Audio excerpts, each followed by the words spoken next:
Bom pessoal, tudo bom? Esse vídeo vai ser um vídeo mais político, tá? Devido a gente estar em quarentena, não tem muita coisa para fazer mesmo, não tem outros temas para falar, e devido a essa crise toda que está acontecendo, eu queria trazer um pouco uma questão política aqui nesse vídeo, que eu acho até que vai ser útil para todo mundo que acompanha o canal. Eu acho que vai ser muito interessante, tá bom? Nos últimos anos para cá, no Brasil e no mundo, não é um fenômeno só no Brasil, a gente está vivendo um pouco uma polarização política. O que é polarização, Ronaldo? Polarização vem do grego, né? Quer dizer lados, polos, onde você tem dois polos opostos. Que nem numa pilha. Na pilha você tem o polo positivo e o polo negativo. Isso são polos. O planeta Terra, nós temos polo norte, polo sul. Então você tem uma polarização política, onde as pessoas estão inclinadas a irem para um polo ou para o outro polo político, no caso direita ou esquerda. Tudo bem que aqui no Brasil nosso espectro político destoa um pouco de outros países do mundo. Mas tecnicamente, numa linguagem bem povão mesmo, para todo mundo entender, ou você é Lula ou você é Bolsonaro, ou você é PT ou você é fascista, ou você é coxinha ou você é almofadinha e assim por diante. São os adjetivos que os brasileiros estão se usando ultimamente o tempo todo. Ou você é uma coisa ou você é outra. Isso chama-se polarização política. A polarização num país é bom, desde que ela seja moderada. Agora, quando a polarização fica extrema, uma extrema polarização, ela começa a ser prejudicial, inclusive para o próprio país e para as pessoas do país. E mesmo para as pessoas que fazem isso também, esse tipo de polarização. Eu vou explicar para vocês. O nosso país é uma democracia, ok? O que é uma democracia? O conceito de democracia, que surgiu lá na Grécia Antiga, diz que o poder ele emana do povo. Ele emana de nós, do povo, e é para o povo. Então esse conceito diz que, apesar de nós termos representantes, tanto no executivo quanto no legislativo, que nós elegemos para nos representar e nos administrar, o poder emana do povo. Então nós exercemos o poder. E como que o povo exerce o poder? O povo exerce o poder através do seu direito de criticar e cobrar aquelas pessoas que nós botamos lá no poder. A pessoa que está lá no poder, principalmente aqueles que nós elegemos, que é o legislativo e o executivo, no caso o executivo é presidente, prefeito, governador, eles na verdade eles trabalham para a gente, eles são funcionários públicos. Nós é que somos os patrões e eles é que são os nossos funcionários. Então não é como, por exemplo, numa monarquia, onde um rei manda e o povo não tem muita voz, não tem direito. Claro, eu estou falando de monarquia medievais, tá pessoal? No caso de uma democracia, é o contrário. Nós elegemos um representante para administrar o país e, no caso, ele trabalha para a gente. Ele não é um deus, ele não é um rei, ele não é nada. É só uma pessoa que trabalha para a gente. Quando o chefe do executivo, o chefe maior do Estado, quando ele não é cobrado pelo povo e o povo não tem voz para cobrar ou exigir coisas daquele representante, aí já não seria uma democracia. Aí seria um regime ditatorial, como acontece em alguns lugares do mundo. Por exemplo, na Coreia do Norte. A Coreia do Norte é proibido falar mal do grande líder. O grande líder não importa o que ele faça. Ele tem que ser 24 horas por dia apenas protegido, a imagem dele venerada. Se o grande líder, por exemplo, se andar no meio da rua lá da capital lá de Oimpim, lá, e ele atirar no menino de 9 anos de idade na cabeça, ninguém pode falar nada. Porque lá não é uma democracia, é um regime ditatorial comunista. Um outro exemplo, a Coreia do Norte. A Venezuela. Quando você chega na Venezuela, no aeroporto tem uma placa lá escrito: aqui é proibido falar mal do Nicolás Maduro, que é o presidente da Venezuela. Então isso não é uma democracia, é um regime ditatorial, onde as pessoas não podem falar um A do líder. Isso é um tipo de ditadura. Chávez nuestro que estás en el cielo, en la tierra, en el mar e em nosotros. Existem ditaduras tanto de direita quanto de esquerda, onde o povo, que é de quem deveria emanar o poder, o povo não pode fazer nada. Você tem que calar a boca e obedecer, e ficar quieto e agradecer para não morrer. Isso são regimes ditatoriais. No Brasil, tanto a nossa direita política quanto a nossa esquerda política, eles dizem que são contra ditaduras. Só que tem um problema nessa contra ditadura deles. Eles são contra ditaduras dos outros. As deles não. E os dois lados agem igual. Por exemplo, a direita fala que é contra a ditadura da Coreia do Norte, da Venezuela, mas apoia, por exemplo, uma ditadura do Pinochet aqui na Argentina.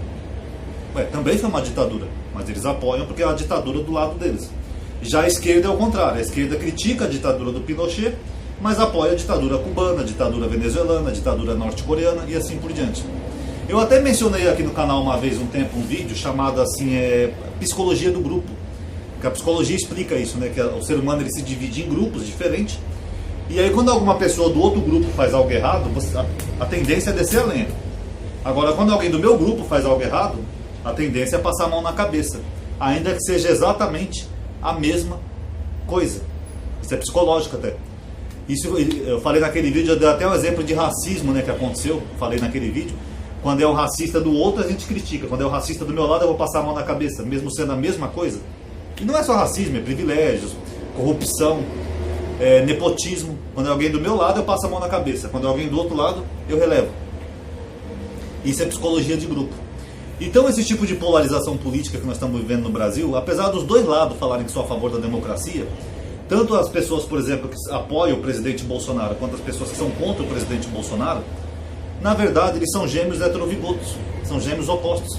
São gêmeos que, na verdade, os dois lados queriam ter um regime exatamente igual ao da Coreia do Norte, onde você é proibido de falar mal do grande líder, onde você tem que o tempo todo elogiar o grande líder e o tempo todo venerá-lo. Exatamente isso que eles gostam, os dois lados. Não generalizando, mas a maioria das pessoas. Por que eu estou dizendo isso? Porque agora com o governo Bolsonaro e essa crise, a gente está vendo isso na prática. Onde o Bolsonaro tem medidas, às vezes, que são boas, assertivas, um lado desce a lenha dele. Por mais correto que ele esteja, desce a lenha como se ele fosse um demônio. E quando ele tem uma medida errada, o outro lado, que é os bolsonaristas, defendem ele, não importa o quanto errado ele esteja. Ah, o presidente falou que vai baixar um decreto aí para 4 meses, os patrões podem mandar embora e suspender o contrato. Mito, mito, mito. E se você critica, que nem eu critiquei essa medida dele, ah, você é um fascista, comunista, esquerdista, marxista, não sei o queísta? Como se você não pudesse criticar o chefe do executivo, que na verdade trabalha para todos nós. Aliás, a função de uma democracia é justamente essa, é o povo cobrar o executivo. Mas infelizmente algumas pessoas do lado bolsonarista, elas acham que o Bolsonaro tem que ser que nem o grande líder da Coreia do Norte. Só falta eles colocar uma placa, é proibido falar mal do grande líder no Brasil. Não é hipócrita até? Eles criticam o regime da Coreia do Norte, mas agem igual. Até frases que o Bolsonaro fala, por exemplo, assim, a imprensa inimiga do povo. Aliás, o Bolsonaro não consegue fazer um discurso, né, sem meter o pau na imprensa. Ele ignora que esse também é um dos papéis da imprensa numa democracia. A imprensa tem sim que cobrar e fiscalizar os poderes. É assim em qualquer democracia saudável do mundo. Ah, mas a imprensa só mostra as coisas ruins que do governo e não mostra as coisas boas. Exatamente. A imprensa não é uma propaganda do governo, como é na Coreia do Norte. A Coreia do Norte só tem uma emissora e a emissora é obrigada a ficar 24 horas por dia transmitindo coisas boas do grande líder, mesmo sem ele fazer nada bom. Ah, hoje nosso grande líder amanheceu sorridente. Olha, hoje um passarinho verde pousou na janela do grande líder. O grande líder acenou para o povo porque o grande líder gosta do seu povo e é amado pelo seu povo. Isso não é imprensa, isso é propaganda, é marketing. Mas numa democracia de verdade, não é assim que funciona. Numa democracia, a imprensa vai sim criticar o presidente. Não só o presidente, a política vai ser criticada. A imprensa é um poder paralelo numa democracia saudável.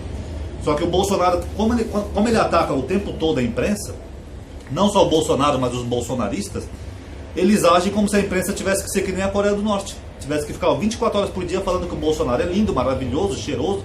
Olha, nosso presidente é atleta. Se ele pegar um vírusinho, não vai acontecer nada com ele. Mito, mito, mito. E não é assim que funciona. Essa mesma frase que o Bolsonaro já falou, que a imprensa é inimiga do povo, para quem não sabe, ela já foi dita anteriormente por Stalin e por Hitler. Por incrível que pareça. 2 regimes ditatoriais que também jogaram a imprensa de suas épocas contra o povo. E engraçado que depois que eles tomaram o poder e controlaram a imprensa passou a ser só uma ferramenta do governo. A imprensa perdeu o seu papel crítico e passou a ser só uma ferramenta de propaganda do governo. Hoje o Stalin amanheceu bonito e mandou fazer uma estrada daqui na Krakowska. Aí qual é o papel da imprensa? É só ficar puxando o saco do governo? Não, o papel da imprensa é justamente criticar o governo. Ah, mas é chato, incomoda, mas quem não sabe brincar não desce pro play, não é o que fala o ditado? Quem sai na chuva é para se molhar. Quem se candidata a um cargo de presidente de um país tem que estar preparado que a imprensa vai descer a lenha por tudo. Se você espirrar, a imprensa vai descer a lenha. Se você tropeçar numa pedrinha, a imprensa vai colocar lá a manchete: presidente chutou uma pedra propositalmente. A imprensa é nojenta, é cruel, é tendenciosa? É. Mas numa democracia a imprensa tem que ser livre e ela tem que ser assim mesmo. Fazer o quê? O presidente tem que aguentar, ele não se candidatou como presidente. Então, infelizmente é assim, porque se você não tem uma imprensa livre, pessoal, não importa se você está vendo esse vídeo, se você é do PT, ou se você é Bolsonaro, se você é esquerda ou direita. Se você não tem uma imprensa livre, você gosta de uma Coreia do Norte. Você queria uma imprensa exatamente igual ao do grande líder lá, Kim Jong-un, que ficasse 24 horas por dia só elogiando o grande líder. Isso vale para os petistas também, que da época agiam da mesma forma com o Lula. Então, essa polarização nossa, ela não é uma polarização que está sendo saudável no Brasil. Ainda mais agora no momento de crise. Eu vejo aí que, por exemplo, o presidente teve medidas boas e é atacado por um lado. Teve medidas equivocadas ou erradas e o outro lado venera, não importa o quão errado sejam as medidas dele. Aí não dá. Quer dizer, então se o presidente fizer, que nem nesse exemplo hipotético que eu falei, se ele der um tiro num garoto de 9 anos lá na Praça dos Três Poderes, é capaz dessas pessoas venerarem ele. Mito, mito, mito. E isso não é uma democracia saudável, pessoal. Mesmo quem gosta do Bolsonaro, quem é bolsonarista, tem que entender que numa democracia os aliados também criticam o chefe de Estado justamente para isso. Para a democracia fluir, para o poder emanar do povo. Ó, presidente, eu votei no senhor, eu gosto do senhor pra caramba, acho que o senhor é um cara legal, mas isso aí que o senhor fez eu não gostei não, acho que o senhor é muito errado, acho que não vai dar certo. Isso é uma democracia saudável. Agora, se alguém falar isso que eu estou falando hoje em dia, você já é fascista, comunista, petista, marxista, sabe lá mais quantosista. Então, infelizmente, é isso que está acontecendo, pessoal. E por que eu estou fazendo esse vídeo agora falando um pouco sobre isso daí de questões políticas? Durante essa crise que a gente está passando, eu tenho visto isso principalmente no Twitter. Semana passada mesmo, eu fiz um comentário crítico ao Bolsonaro, que nem nesse exemplo, eu estou até hoje sendo xingado lá de comunista e marxista. Pelas mesmas pessoas que me xingam de comunista, são as mesmas que queriam uma imprensa comunista no Brasil. Que nem o do Kim Jong-un, da Coreia do Norte, uma imprensa que ficasse 24 horas venerando o Führer. Lembram da Alemanha nazista? A Alemanha nazista era assim. O Hitler consertou a economia da Alemanha. A Alemanha tinha uma inflação de mais de 300% ao dia, para quem não sabe, por causa da Primeira Guerra Mundial. O Hitler consertou as finanças, melhorou a vida do povo. E aí de quem falasse mal do Führer naquela época? Nem a imprensa. Ia tudo para campo de concentração. O Führer mandou milhares de judeus para a morte. Cala a boca, é o Führer. São só judeus. É só uma gripezinha lá que eles vão passar lá no campo de concentração. Mas também tem comunistas, ciganos, homossexuais, religiosos que se oporam ao Führer. Esse pessoal já era um grupo de risco mesmo, eles iam morrer de qualquer jeito mesmo. Führer, Führer, Führer, Führer. Isso vira uma idolatria política. E vocês viram a belezura que foi na Segunda Guerra Mundial, né? Quando um povo idolatra demais o seu líder, não importa se é de direita ou de esquerda, você não tem uma democracia saudável. Você tem uma democracia que dá plenos poderes e autoritarismo para o líder fazer o que ele quiser. Não importa o absurdo que seja, ok? Então eu acho que nesse momento de crise que nós estamos vivendo hoje em dia no Brasil, era hora dos governos começarem a trabalhar e se unir em prol do povo, ter um consenso. Aquilo que for bom, porra, legal, isso aqui eu gostei. Aquilo que for errado, não, isso aqui a gente vai ter que ceder porque não está legal. E não transformar uma crise numa questão política, como as pessoas estão fazendo. Vira e mexe, posta ali no WhatsApp, agora nas redes sociais, os deputados lá do bolsonaristas, né, postando que os governadores estão alterando dados para inflamar a crise. Tá vendo? A culpa é do Dória. O Dória tem que ser empichado, o Dória está inflamando dados. Quem em sã consciência acha que um governador do estado ia mandar inflamar dados por uma questão política? Quem? Aqui em São Paulo está o epicentro, tá? Que é o epicentro do coronavírus. E a pergunta que eu faço é: para que politizar isso? Não é mais fácil entrar num acordo e falar: olha, está tendo muito caso em São Paulo, o governador lá de São Paulo até entende os lados dele, não gosto dele, mas entendo, e a gente vai ter que trabalhar junto mesmo não gostando dele, eu e o Dória, vamos trabalhar junto em prol do Brasil. Não seria mais legal do que ficar essa guerrinha política, como a deputada Bia Kiss, que fica postando notícias falsas até no Twitter para tentar inflamar uma narrativa política? Isso é polarização, é uma polarização extrema, burra e nociva. Bom, perdoe o intervalo, é que eu tive que atender a porta ali que tinha alguém batendo, numa quarentena, era um vagabundo. Mas enfim, então ter posições políticas diferentes é saudável no Brasil. Você ser parte da direita ou da esquerda, às vezes por um motivo ou outro.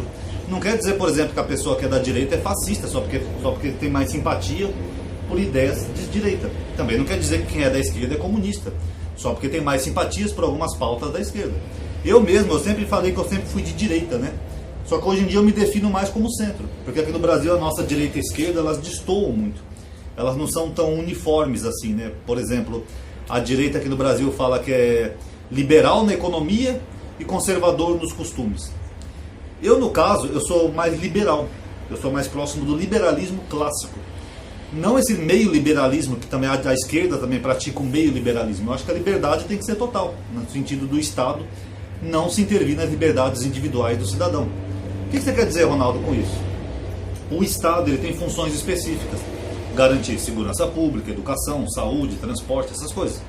Agora, o Estado ele não pode se meter na liberdade individual dos cidadãos do seu país. Isso que é o liberalismo clássico. Então, por exemplo, algumas pautas da direita, eu sou a favor porque elas não interferem no direito do cidadão. E da esquerda também. Então, não importa qual dos dois lados que seja, se é o Haddad, que é o presidente, ou o Bolsonaro, eu sou a favor do liberalismo clássico, onde o Estado não pode se intervir em certas pautas individuais. Por exemplo, o direito a armas. A esquerda fala que se houver flexibilização do porte de armas, todo mundo vai andar armado, vai ser um bang-bang. Não, não é assim. A liberdade de armas é para as pessoas que precisam ter o direito de ter uma arma. Imagina que você mora, por exemplo, numa fazenda isolada e a delegacia fica a mais de 100 km lá da sua casa. É bom você ter uma arma para se proteger, que se um dia entrar um bandido, até você chamar a polícia, ou até a polícia chegar, você e sua família estariam mortos. Então é um direito seu, é um direito individual como cidadão. Olha, eu moro num lugar aqui que é na roça, não tem polícia aqui por perto, eu quero ter o direito de ter uma arma em casa para proteger minha família caso haja algum mal. Isso é um direito individual. Então eu acho que isso que é um direito individual, o Estado não pode intervir, não pode proibir você de ter um direito que é seu. E a esquerda acha que não, acha que se o Estado der esse direito, todo mundo vai comprar arma no outro dia. Não é assim que funciona, é só um direito para quem precisa. O mesmo, por exemplo, vale para uma pauta da esquerda, por exemplo, casamento gay. A esquerda acha, a direita acha que se o Estado der o direito de duas pessoas do mesmo sexo se casarem, no outro dia vai todo mundo casar com todo mundo. Nossa, eu sou heterossexual, mas agora que liberou o casamento gay, eu vou lá casar com o meu vizinho. Não, também não é assim que funciona, pessoal. É que nem eu falei, é um direito para quem quer e precisa. Se tem dois homens que já moram juntos e eles querem ter o direito de oficializar isso perante o Estado, também é um direito deles, é um direito individual. O Estado não faz parte das funções do Estado se meter na sexualidade ou na vida íntima dos cidadãos. Então, os dois lados, nesse caso, tanto a direita quanto a esquerda do Brasil, eles são intolerantes, eles acham que o Estado tem que se meter em coisas que não cabe ao Estado se meter. Como, por exemplo, o direito religioso. O Estado não pode se meter na religião das pessoas. Eu, por exemplo, Ronaldo, se eu quiser ser ateu, eu posso ser ateu. Se eu quiser ser do candomblé, eu sou do candomblé. Se eu quiser frequentar um centro espírita, eu frequento. Se eu quiser virar Seixonoye, eu viro. O Estado não pode se intrometer, porque não é uma função do Estado se intrometer na liberdade religiosa ou de crença de cada cidadão. Vocês estão entendendo? Então eu sou a favor do liberalismo clássico. E por isso que hoje em dia eu me defino mais como uma pessoa de centro. Nem tanto à direita e nem tanto à esquerda. Porque, sinceramente, os dois lados estão sendo extremos em vários pontos. Os dois lados criticam um ou outro, muitas vezes pelas mesmas coisas. Que nem aquele vídeo que eu falei da psicologia do grupo. Os dois lados criticam. Porque o outro quer liberar as armas e todo mundo vai virar um bang-bang aqui no Brasil. O outro quer liberar o casamento gay e todo mundo vai virar gay no Brasil. Os dois lados são ignorantes, igualmente ignorantes no Brasil. Então esse vídeo é só uma reflexão aí pra vocês, entendeu? Porque eu acho que se a nossa sociedade continuar agindo com esse extremismo, dessa forma binária, com essa ignorância toda, pessoal, isso é prejudicial para todo mundo e tem gerado muitas ondas de intolerância. Pessoas brigando, pessoas discutindo, pessoas terminando a amizade e muitas vezes até pelos mesmos motivos, porque elas agem exatamente igual. Então eu termino com uma frase até científica: não seja extremo nem para um lado nem para o outro, tá? O Bolsonaro não é nem um monstro, mas ele também não é nem um mito. Ele é só um homem atrapalhado, que faz coisa errada pra caramba. Ele não é nem um fu e nem um deus, tá? E criticar o Bolsonaro não faz da gente fascista, comunista, esquerdista, marxista, não. É o nosso dever e obrigação numa democracia criticar sim e cobrar do chefe de Estado. Ninguém quer o impeachment dele, mas a gente tem que cobrar atitudes justamente para ele entender que o poder emana do povo. O Bolsonaro fala muito assim: quem manda sou eu. Não, desculpa, ele está errado. Quem manda é o povo. O poder emana do povo. E se o povo não cobrar e ficar só 24 horas venerando o Bolsonaro, a gente vai virar uma Coreia do Norte, onde o grande líder, não importa o que ele faça, tem que estar lá. Grande líder, lindo, maravilhoso. E não é assim que funciona numa democracia. Eu termino com aquela frase, tá? O equilíbrio nunca está nas pontas. Você nunca vai ver um equilibrista numa ponta ou na outra. O equilíbrio sempre está mais no meio. Ok? Paz a todos.